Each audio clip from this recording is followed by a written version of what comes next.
കൃഷ്ണായനം 3. ഭൂവിൻ്റെ ദുഃഖം. വിഷ്ണു ഏകാഗ്രചിത്തനായി. മനസ്സ് തപസ്സിലാണ്ടു. ചിത്തത്തിൽ ഹിരണ്യഗർഭൻ തെളിഞ്ഞു. മായ പോയി. ഹരിക്ക് എല്ലാം ജ്ഞാതമായി. നാളുകൾ നീങ്ങിയപ്പോൾ വിഷ്ണുവിൻ്റെ പുക്കിൾ തടത്തിൽ നിന്ന് 1000 ഇതളുകളുള്ള ഒരു താമരപ്പൂവ് ജനിച്ചു. അതിൻ്റെ ദളങ്ങൾ കാലത്തിൻ്റെ തലോടലിൽ മന്ദം മന്ദം വിരിഞ്ഞു. കാലം പൂവിൻ്റെ മധ്യത്തിലേക്ക് ചുരുങ്ങി. അതിനുള്ളിൽ നാൻമുഖൻ ജന്മം കൊണ്ടു. പിന്നെയും നാളുകൾ നീണ്ടു. ഇച്ഛ തമോഭാവത്തിന് കാരണമായി. തമോ ഗുണവും കാമവും സാത്വികതയിൽ ലയിച്ച് രുദ്രൻ ബ്രഹ്മാവിൻ്റെ ഭ്രൂമധ്യത്തിൽ ജനിച്ചു. ഇവിടെ സൃഷ്ടിയുടെ ഗാഥ ആരംഭിക്കുകയാണ്. പ്രകൃതിയും കാലവും ഇണചേർന്നു. ജൈവികത വളർന്നു. ഭൂമണ്ഡലം ഹരിതാഭ ചൂടി. ഭൂമിദേവി പുഷ്പിണിയായി. വിവിധ തരത്തിലുള്ള ജീവികൾ അവളുടെ ഉദരത്തിൽ രൂപം കൊണ്ടു.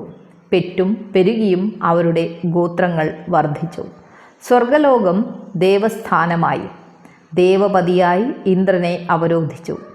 ഭൂമിയിൽ രാക്ഷസരും മനുഷ്യരും വാസമാരംഭിച്ചു. പാതാളത്തിൽ രാക്ഷസർ മാത്രം കുടിയേറി. ജീവികൾ പെരുകി. രാജാക്കന്മാർ വെന്നും കൊന്നും രാജ്യങ്ങൾ സ്വന്തമാക്കി. കാമം കുടിയേറി. രൗദ്രമുറഞ്ഞു. ദുഷ്ടത വളർന്നു. രാക്ഷസർ സ്വർഗം കൈവശമാക്കി. ആരാധന തകർത്തു. എല്ലാം രാക്ഷസഭാവത്തിൽ തന്നെ നടന്നു. വെട്ടിയും നശിപ്പിച്ചും കാലം മുന്നേറി. ജീവിതഗാഥ തുടർന്നുകൊണ്ടേയിരുന്നു. വിരാട് പുരുഷൻ്റെ ചൊല്ലനുസരിച്ച് ഭൂമിയുടെ ഭാരം തീർക്കുവാൻ വിഷ്ണു അവതാരങ്ങൾ എടുത്തു. അംശാവതാരമായും ആവേശാവതാരമായും കലാവതാരമായും വിഷ്ണു ഭൂമിയിലെത്തി. മത്സ്യമായി, കൂർമ്മമായി, വരാഹമായി, നരസിംഹമായി, വാമനനായി, പരശുരാമനായി, ശ്രീരാമനായി രാക്ഷസവർഗത്തെ മുടിച്ചു മണ്ണിൻ്റെ ഭാരം തീർത്തു. അപ്പോഴൊന്നും രാക്ഷസരെ പൂർണ്ണമായി നശിപ്പിക്കുവാൻ കഴിഞ്ഞില്ല. പാതാളത്തിൽ പിന്നെയും രാക്ഷസപ്പട വളർന്നു ശക്തരായി. ഭൂമിയിലെങ്ങും നിഴലുകളായി അവർ സഞ്ചരിച്ചു. സ്വർഗത്തിലെത്തി ദേവപതിയെ ആട്ടിയോടിച്ചു. മാമുനിമാരെ ഉപദ്രവിച്ചു. യാഗങ്ങൾ മുടക്കി. പർണശാലകൾ തകർത്തു. ഋത്വിപാഠങ്ങൾ കത്തിച്ചു. സുന്ദരിമാരെ നശിപ്പിച്ചു. പാതിവൃത്യം തകർത്തു. കന്യകളെ മോഷ്ടിച്ചു. പശുവധം ഏറി. ഭക്തി തകർന്നു. ഭൂമിദേവി എല്ലാം സഹിച്ചു. കണ്ണുനീരൂറുന്നു. വേദന തളം കെട്ടിയ വദനവുമായി അവർ തപസിരുന്നു. അവസാനം എല്ലാം ചിന്തിച്ചുറച്ച മണ്ണിൻ്റെ രാജ്ഞി ബ്രഹ്മലോകത്തേക്ക് യാത്രയായി. കൃഷ്ണായനം 4. ഗോലോക ദർശനം. ത്രേതായുഗം ദ്വാപരയുഗത്തിന് വഴിമാറി. ഭൂമിയിൽ ദുഷ്ടരായ രാജാക്കന്മാർ പോർവിളിച്ചു ഭരണം തുടങ്ങി. സത്യം ക്ഷയിച്ചു. ക്രൂരത വളർന്നു. സ്നേഹം നശിച്ചു. സമത്വം പോയി. സ്വാർത്ഥികളായി മാനവർ. രാക്ഷസർ മന്നിടം നക്കിത്തുടച്ചു. ഇനിയും ഇങ്ങനെ പോയാൽ ശ്യാമളാഭയായ ഭൂമണ്ഡലം പാപം കൊണ്ട് സമുദ്രത്തിൽ താണുപോകുമെന്ന് ഭൂമിദേവിക്ക് തോന്നി. അവർ പരിഹാരത്തിനു വേണ്ടി ദേവലോകത്തേക്ക് പോകുവാൻ തീരുമാനിച്ചു. വൈകാതെ ഒരു ഗോവിൻ്റെ രൂപത്തിൽ ഭൂമിദേവി ദേവലോകത്തെത്തി. ദേവേന്ദ്രന് എന്ത് ചെയ്യുവാൻ കഴിയും? രാക്ഷസന്മാരുടെ കരുണയാലാണ് ദേവപതി നിൽക്കുന്നത് തന്നെ. എങ്കിലും ദേവേന്ദ്രൻ ഭൂമിയെയും കൂട്ടി സത്യലോകത്തിലേക്ക് യാത്രയായി. പാവം ഭൂമി ഇളമുള പൊട്ടും പോലെ കരയുകയായിരുന്നു അവൾ. സത്യലോകത്തിൽ വാണീദേവിയോടൊപ്പം വിരാജിക്കുന്ന നാൻമുഖനെ അവർ പ്രണമിച്ചു. ബ്രഹ്മാവ് അനുഗ്രഹിച്ചു. വന്ന കാര്യം ചോദിച്ചു. കണ്ണുനീർ തൂവിക്കൊണ്ട് ദേവി പറഞ്ഞു, ബ്രഹ്മദേവ, ദുഷ്ടരായ രാക്ഷസരെ കൊണ്ടും രാക്ഷസ സ്വഭാവികളായ രാജാക്കന്മാരെ കൊണ്ടും ഭൂമണ്ഡലം നിറഞ്ഞിരിക്കുന്നു. സ്വാർത്ഥികളായ അവർ ഭൂമണ്ഡലം തകർക്കുകയാണ്. ഈ നാശം ഇനിയും വഹിക്കുവാൻ എനിക്ക് വയ്യ. കാലാകാലങ്ങളിൽ ഇത്തരം ദുർഘടഘട്ടങ്ങളുണ്ടാകുമ്പോൾ ചക്രായുധൻ അവതാരമെടുത്ത് ധരാതലം രക്ഷിക്കാറുണ്ട്. ഇപ്പോഴും അദ്ദേഹം കനിയണം. അതിനുവേണ്ടി അങ്ങയെ ശരണം പ്രാപിക്കുവാൻ വന്നതാണ്. ഭൂമിദേവിയുടെ വാക്കുകൾ കേട്ട് ബ്രഹ്മാവ് അപ്പോൾ തന്നെ അവളെയും രുദ്രനെയും ദേവപതിയെയും കൂട്ടി പാലാഴിയിലേക്ക് തിരിച്ചു. മഹർഷിമാർ അവരെ അനുഗ്രഹിച്ചു. സനകാദികളും അവരോടൊപ്പം യാത്രയായി. എല്ലാവരും പാൽക്കടലിൻ്റെ തൂമയാർന്ന വേലപ്പരപ്പിലെത്തി മഹാവിഷ്ണുവിനെ സ്തുതിച്ചു.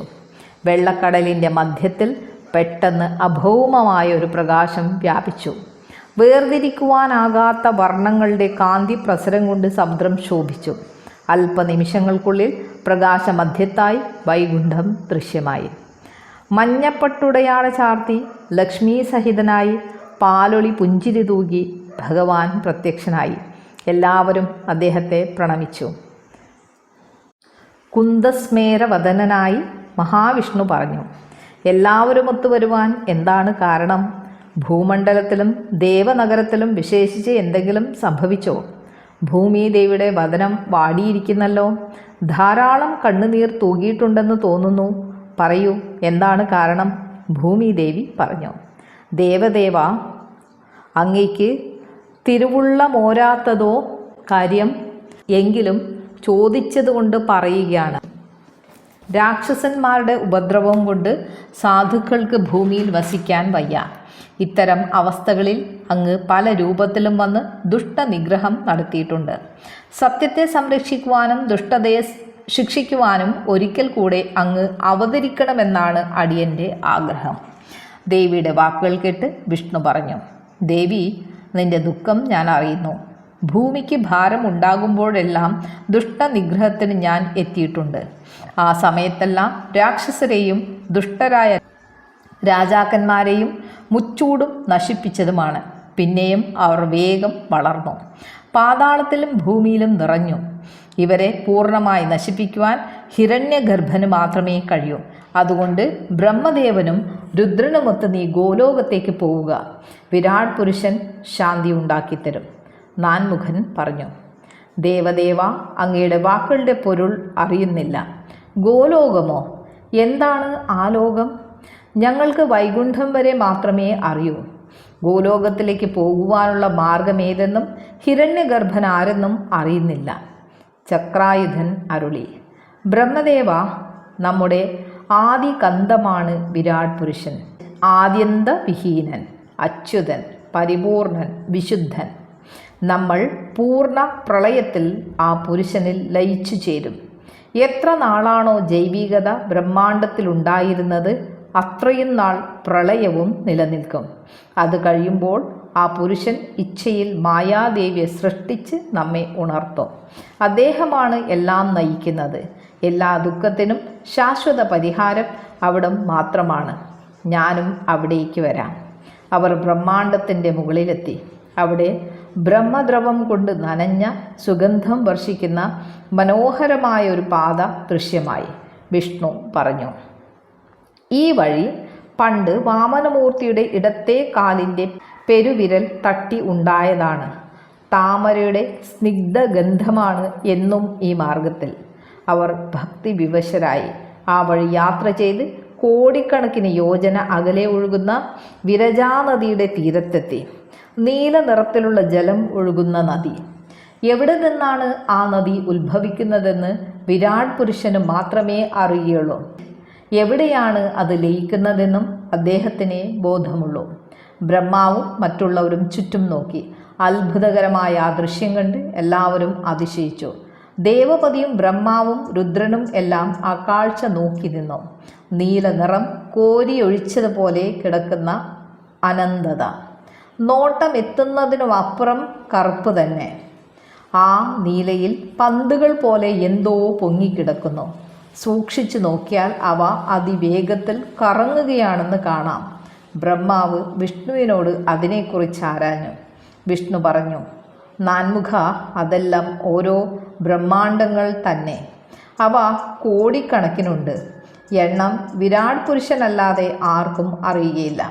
അവയിലെല്ലാം നമ്മെപ്പോലെ ബ്രഹ്മാവും വിഷ്ണുവും ശിവനുമുണ്ട്. 14 ലോകങ്ങളുണ്ട്, ഭൂമിയുണ്ട്. അവർക്കെല്ലാം വിരാട് പുരുഷൻ ഒന്നേയുള്ളൂ. ഈ അറിവ് വളരെ സൂക്ഷ്മമാണ്. വിഷ്ണു പറഞ്ഞത് കേട്ട് തൻ്റെ അല്പമായ അറിവിനെ നാൻമുഖൻ നിന്ദിച്ചു. സത്യങ്ങൾ ഇനിയും ബോധ്യപ്പെടുവാനിരിക്കുന്നതേ ഉള്ളൂ എന്നോർത്ത് നന്ദിക്കുകയും ചെയ്തു. അവർ നദീതീരത്തുകൂടെ നടന്നു. താമരപ്പൂവിൻ്റെ സ്നിഗ്ധഗന്ധം നാസികയിൽ ആഹ്ലാദം സൃഷ്ടിച്ചു. അല്പസമയത്തിനകം അവർ ഗോലോകത്തിൽ എത്തിച്ചേർന്നു. അനവദ്യമായ ഒരു രസാനുഭൂതിയിൽ അവർ എത്തി. ചൂടും തണുപ്പും ഒരുപോലെയുള്ള അവിടെ ജനനമോ മരണമോ ഇല്ല. എന്നും അമൃതത്വവും ഉള്ള ഇടം. കണ്ടിട്ടില്ലാത്ത അനവധി പൂക്കൾ വിരിഞ്ഞു നിൽക്കുന്നത് കണ്ട് ഭൂമിദേവി അതിശയിച്ചു. എന്തെല്ലാം നിറങ്ങൾ! എത്ര വൈചിത്രമുള്ള ജീവികൾ! ഓരോ ജീവിലും ശാന്തതയും ആഹ്ലാദവും തുളുമ്പുന്നു. പരസ്പരം വൈരമില്ലാതെ അവ പെരുമാറുന്നു. പർണശാലയുടെ ശാന്തത അവിടെങ്ങും വഴിഞ്ഞൊഴുകുന്നു. ബ്രഹ്മാവും രുദ്രനും ആനന്ദത്തിൻ്റെ സുഷുപ്തിയിൽ എന്ത് പറയണമെന്നറിയാതെ നിന്നു. ജീവികളുടെ പരമകാംക്ഷിതമായ സ്ഥലം ഇവിടമാണ്. മോക്ഷപ്രാപ്തർക്കുള്ള പരമകേദാരം. മനോരഞ്ജകമായ ഒരു രത്ന സൗധത്തിനു മുമ്പിൽ അവരെത്തി. എല്ലാവരും വിരാട് പുരുഷനെ പ്രാർത്ഥിച്ചു. രൂപമില്ലാത്ത ജ്ഞേയത്വം ശരീരമാക്കിയ ആ ചിൽ സ്വരൂപനെ എല്ലാവരും പ്രണമിച്ചു നിന്നു. മനോരഞ്ജകമായ ആ കൊട്ടാരം പ്രത്യേകതരം രത്നങ്ങൾ കൊണ്ടാണ് തീർത്തിരുന്നത്. സൂര്യചന്ദ്രന്മാർ അവിടെ പ്രകാശഗോളങ്ങളായി നിന്നു. നക്ഷത്രപ്പൂക്കളാൽ കൊട്ടാരം അലങ്കരിച്ചിരുന്നു. പെട്ടെന്ന് പൂമുഖവാതിൽ തുറന്ന് ഒരാൾ പുറത്തു വന്നു. ചന്ദ്രാനന എന്നു പേരുള്ള ദ്വാരപാലികയായിരുന്നു അത്. അവൾ ചോദിച്ചു, നിങ്ങൾ ഏത് ബ്രഹ്മാണ്ടത്തിൽ നിന്ന് വന്ന ദേവന്മാരാണ്? വിശദമായി പറഞ്ഞാൽ വിവരം ഭഗവാനെ അറിയിക്കാം. വിഷ്ണു പറഞ്ഞു, പൃശ്നീഗർഭൻ അവതരിച്ചതും വാമനമൂർത്തിയുടെ കാൽനഖം തട്ടിയുടഞ്ഞതുമായ ബ്രഹ്മാണ്ടത്തിൽ നിന്നാണ് ഞങ്ങൾ വന്നത്. ചന്ദ്രാനന പുഞ്ചിരിച്ചു. അവർ പറഞ്ഞു, നിങ്ങളെക്കുറിച്ച് ഇന്നലെയും ഭഗവാൻ രാധാദേവിയോട് പറയുന്നത് ഞാൻ കേട്ടു. അതുകൊണ്ട് വരുവിൻ, അകത്തേക്ക് പ്രവേശിക്കുവിൻ. ജനന മരണങ്ങൾക്കപ്പുറത്തുള്ള പരിശുദ്ധവും പരമഗോപ്യവുമായ ഈ സ്ഥലത്തേക്ക് കടന്നു വരുവിൻ. ഇങ്ങനെ പറഞ്ഞ് അവൾ ഉപചാരപൂർവ്വം അവരെ അകത്തേക്ക് നയിച്ചു. 1000 മഴവില്ലിൻ്റെ കാന്തി വർഷിക്കുന്ന ഗോലോകത്തിലേക്ക് അവർ കടന്നു. ഗോലോകത്തിൻ്റെ അതിവിസ്തൃതമായ ആ സൗധം കണ്ട് അവർ വിസ്മയിച്ചു. ഗിരിരാജനായ ഗോവർദ്ധനം അവിടെ തല ഉയർത്തി നിൽക്കുന്നു. കോടിക്കണക്കിന് പശുക്കൾ അവിടെ മേയുന്നു. നെറ്റിയിൽ ചുട്ടിയുള്ള പൂവാലികൾ, പോര് നിറമുള്ള മടവാലികൾ, തൂമതുറ്റിയ സുന്ദരികളായ ഗോക്കൾ, അകിട് മുട്ടി പാൽനുര വാർത്തു നിൽക്കുന്ന കാലിക്കിടാങ്ങൾ, കൽപ്പവൃക്ഷങ്ങൾ, ലതാനികുഞ്ചങ്ങൾ, അതിരമണീയമായ കാന്തി വർഷിക്കുന്ന ഗോപാല പെൺകുടിമാർ, കമനീയവും രമണീയവുമായ വൃന്ദാവനം മുന്നിൽ വിളങ്ങുന്നു. വൃന്ദാവനത്തിൻ്റെ മധ്യത്തിൽ 32 വനങ്ങളോടുകൂടിയ മനോഹരമായ ഒരു വള്ളിക്കുടിൽ. നിജനികുഞ്ചം എന്നാണ് അതിന് നാമം. അതിന് മധ്യത്തിൽ അക്ഷയവടം എന്നൊരു അരയാൽ പടർന്ന് പന്തലിച്ച് നിൽക്കുന്നു. കൊമ്പുകളും ശിഖരങ്ങളും അനന്തതയോളം പടർന്നിരിക്കുന്നു. അതിൻ്റെ ഇലയ്ക്ക് നീല കലർന്ന പച്ചയാണ്. വടവൃക്ഷത്തിൻ്റെ നിത്യഛായയിൽ രത്നങ്ങൾ പാകിയതും മുകളിൽ വിതാനിച്ചതുമായ വിസ്തൃതമായ ഒരങ്കണം. 1000 കോടി സൂര്യന്മാർ ഒന്നിച്ചുദിച്ചാൽ ഉണ്ടാകുന്ന പ്രകാശമാണ് അവിടെ. മാംസചക്ഷുസുകൾക്ക് അവിടെ കാര്യമില്ല.